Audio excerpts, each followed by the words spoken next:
En plein chaos économique, le Liban va pouvoir recevoir du gaz égyptien via la Syrie. Damas se dit en tout cas prêt à aider Beyrouth avec l'aval des États-Unis qui passeront outre leurs sanctions contre Bachar al-Assad. Mais une grande question demeure, comment le Liban peut-il se relever? Avec nous pour en parler, Joseph Baoud. Bonsoir, merci beaucoup d'être avec nous en direct de Beyrouth. Vous êtes le directeur de l'Institut Issam Fares pour les politiques publiques à l'Université américaine de Beyrouth. Avec nous également notre éditorialiste Slimane Zeguidour. Bonsoir Slimane. Bonsoir. Joseph Baoud, première question, elle est pour vous. Damas se dit donc prêt à aider Beyrouth avec l'aval des États-Unis. Qu'est-ce que cela vous inspire ? Plusieurs choses. D'abord, c'est que je crois qu'il y a une continuité dans la politique américaine depuis un moment, même si avec Donald Trump, elle avait pris d'autres tonalités, mais il y a une sorte de desserrage d'étau sur le régime syrien, dans la mesure où aujourd'hui la stratégie américaine ne se focalise plus sur la nature du régime, mais plus sur son comportement et essentiellement sur sa relation avec l'Iran. C'est aujourd'hui le seul ou le principal dossier qui occupe Washington. Donc dans ce sens, il y a là un signe supplémentaire de cette sorte de permissivité américaine vis-à-vis de Damas. La deuxième chose, c'est qu'aussi il y a une certaine hypocrisie américaine dans la mesure où au fond cette permissivité, cette levée de sanctions relatives fait suite très très rapidement à l'annonce par le leader du Hezbollah, Hassan Nasrallah, qui est en fait la bête noire des Américains, qu'il s'apprêtait à recevoir lui aussi une cargaison de fioul par voie maritime à partir de l'Iran transitant vers la Syrie. C'est cette annonce en fait qui a précipité la réaction américaine de l'ambassadrice américaine au Liban et qui a laissé entendre qu'au fond les États-Unis pouvaient donner le feu vert à la Jordanie et à l'Égypte puis à la Jordanie de faire passer à travers le territoire syrien du gaz et aussi de l'électricité. Donc tout ça au fond va dans un même sens si on veut lier les choses et les lire globalement, c'est qu'il y a une transformation graduelle de la position américaine dans la région. Je crois que c'est indexé évidemment à la négociation avec l'Iran qui bien sûr bloque de temps en temps mais qui va finir par se débloquer à un moment donné. Mais aussi c'est un peu un signe de plus à cette série de signes d'un retrait américain relatif de la région. On le voit en Afghanistan, on le voit en Irak, on le verra en Syrie, on le voit peut-être sur d'autres dossiers. Et justement, Joseph Baoud, on va poursuivre justement sur cette stratégie nouvelle peut-être des États-Unis. Slimane, j'allais dire, les États-Unis mettent de l'eau dans leur vin. Joseph Baoud nous disait ils doivent tenir compte aussi de l'Iran, par exemple.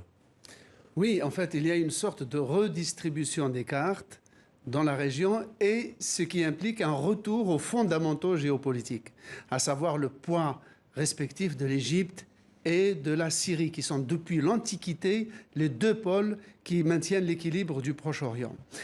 Par rapport à la Syrie, les Américains se souviennent du mot d'Henry Kissinger, l'ancien secrétaire d'État, qui avait dit à propos de la Syrie, il avait dit « On peut faire au Moyen-Orient la guerre sans la Syrie, mais il est impossible de faire une paix au Moyen-Orient sans la Syrie. » Donc là, le fait que les sanctions dont parlait Joseph Baoud, à savoir des sanctions contre l'Iran et contre la Syrie, le fait que les Américains aient permis à ce que des bateaux transportant du pétrole de l'Iran vers la Syrie, pétrole qui est déchargé, 30 000 tonnes de pétrole, de mazout sont déchargées dans le port de Banias actuellement en Syrie, et à partir de jeudi, 1300 camions vont transporter ce pétrole de la Syrie au Liban et vont permettre au Liban d'avoir de l'électricité, car jusqu'ici, il n'y a que quelques heures par jour. On revient aux fondamentaux du Proche-Orient. Et là, on est, Slimane, sur une aide, on pourrait presque dire d'urgence, n'est-ce pas, Joseph Baoud, mais ça ne résout pas la question du Liban qui s'est effondré, voilà maintenant plusieurs mois. Alors, il y a tout de même la formation de ce nouveau gouvernement. Après 13 mois, il était temps, pourrait-on dire, avec à sa tête Najib Mikati, début de sortie de crise ou éternel recommencement, selon vous ? En fait, c'est un tout petit peu les deux. C'est un éternel recommencement dans la mesure où, en fait, ce gouvernement qui vient d'être formé extrêmement difficilement, après 14-13 mois de blocage absolu, est en fait la recomposition de la classe politique et la reprise par cette classe politique qui avait été à un moment rejetée par la rue des affaires, avec, là encore, un très grand feu vert ou un feu orange appuyé américain, français, occidental en général, général est presque arabe, même français de façon un tout petit peu plus appuyée, c'est presque un feu vert.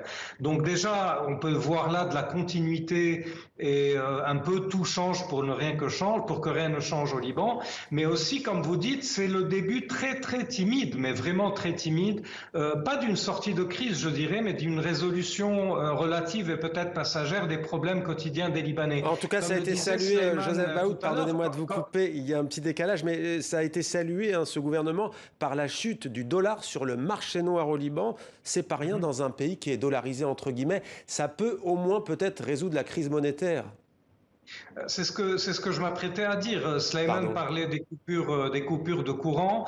Je crois qu'il y a 2 ou 3 choses dans l'immédiat que ce gouvernement peut régler pour rendre la vie des Libanais un peu plus facile. D'abord l'électricité, le fuel deuxièmement, puisque nous sommes aujourd'hui complètement sans essence. Il y a des queues inimaginables devant les stations d'essence. Et troisièmement, peut-être la stabilisation à un taux acceptable du taux de change et donc permettre aux Libanais de revivre un tout petit peu avec leurs dépôts bloqués aujourd'hui dans les banques libanaises. Mais au-delà de ça, et c'est un peu l'autre élément de la réponse, c'est que les éléments structurels de la crise libanaise qui est aujourd'hui une crise cataclysmique, macroéconomique très profonde, tout cela devra attendre un peu plus, puisqu'il devra attendre quand même des conditions à réunir, qui sont d'abord la reprise de la négociation avec le Fonds monétaire international et les bailleurs de fonds internationaux. Pour ça, il va falloir que la Banque centrale appure ses comptes et accepte ses pertes. Il va falloir que les banquiers, qui sont quand même une partie très puissante de la structure au pouvoir au Liban, acceptent aussi leurs pertes et acceptent la restructuration. Il va falloir aussi que le Liban fasse des réformes en profondeur sur certains secteurs qui sont des vaches à lait à cette même classe politique qui vit de la corruption gabégique et endémique. Donc tout ça est encore loin, mais je crois qu'à court terme, effectivement, quelques bateaux d'essence, quelques citernes d'essence, quelques tonnes de mazout, un tout petit peu de règlement bancaire par-ci, par-là permettront aux Libanais au moins de reprendre leur souffle et de ne pas complètement ployer sous le joug de la crise économique immédiate. Pour le structurel et le plus long terme, il va falloir beaucoup plus que cela et probablement beaucoup plus que ce gouvernement qui est fait de briques et de broc et qui au fond rafistole la classe politique libanaise, qui au fond elle-même aussi ne veut pas de ces réformes parce qu'elle reviendrait à scier la branche sur laquelle cette classe politique est assise. Et dans l'équation, il y a aussi une inconnue, Slimane, c'est le rôle des pays occidentaux. On sait que la France s'est beaucoup engagée. Emmanuel Macron s'est rendu le 4 août l'an dernier lorsqu'il y a eu cette terrible explosion sur le port de Beyrouth. Pourquoi est-ce qu'ils sont réticents à s'engager fortement pour le Liban ? Ils ne sont pas réticents. Ils ont posé des conditions. Le premier, c'est Emmanuel Macron. Il leur a demandé à la classe politique libanaise de changer, comme le disait Joseph, structurellement la culture du gouvernement, l'architecture institutionnelle. C'est quand même incroyable qu'un peuple aussi éduqué, aussi sophistiqué, qui dispose d'une diaspora raffinée à travers le monde, puisse être dirigé selon des structures politiques confessionnelle, oui, où les hommes politiques... C'est aussi ça, c'est tenir l'équilibre de ce pays. Mais ça, c'est quoi? C'est un chantage que font ces dirigeants ou... Non, mais c'est ce qu'on appelle l'équilibre confessionnel, c'est comme un corset. Le corset, c'est vrai que ça maintient un corps, ça l'empêche de tomber, mais ça l'empêche de courir et de marcher. Donc il faut se libérer de ce carcan. Et la condition des Européens, c'est que si la classe politique continue de vivre au crochet de la société en sclérosant les structures politiques, il n'y aura pas d'engagement sérieux des Européens pour aider le Liban. Joseph Baoud, une réaction peut-être, on vous a vu avec cette comparaison de Slimane et du Corsair réagir sur l'équilibre confessionnel du Liban. On sait que c'est un pays qui a été meurtri par une guerre civile fratricide. Je crois que Slimane a utilisé la métaphore qui frappe. En fait, il a touché en plein dans le mille. Effectivement, c'est un pays un tout petit peu impossible, je dirais, dans la mesure où le confessionnalisme, le communautarisme politique fait partie non pas seulement de la construction politique, mais d'une donnée sociale très profonde, d'une donnée culturelle très profonde. En temps normal, il permet une certaine créativité à la société. Il lui permet d'échapper à l'autoritarisme ambiant et un tout petit peu majoritaire dans la région du Proche-Orient, mais en même temps, il crée une paralysie du système politique, une incapacité à prendre des décisions, et il s'accompagne d'une corruption presque structurelle, qui est presque la condition sine qua non de la poursuite et du fonctionnement de ce système. Donc les Libanais sont très souvent laissés au choix entre la peste et le choléra, entre Karib et Silla, entre la fin de ce système et le retour à l'autoritarisme, ou entre le maintien de ce système et un système politique qui est au fond extrêmement paralysé et qui, comme le dit Slimane, et je suis tout à fait d'accord, qui n'est pas à la hauteur des ambitions et des attentes d'une grande partie de la population. Maintenant, la grande question qui s'est posée depuis octobre 2019, c'est que les Libanais ont largement voulu rejeter ce système-là. Ce mouvement de révolte ou de révolution s'est aujourd'hui essoufflé. Il a une chance de pouvoir s'exprimer dans les mois qui viennent, puisque ce gouvernement, il faut le rappeler, l'une de ses promesses principales, c'est de tenir des élections législatives au printemps prochain.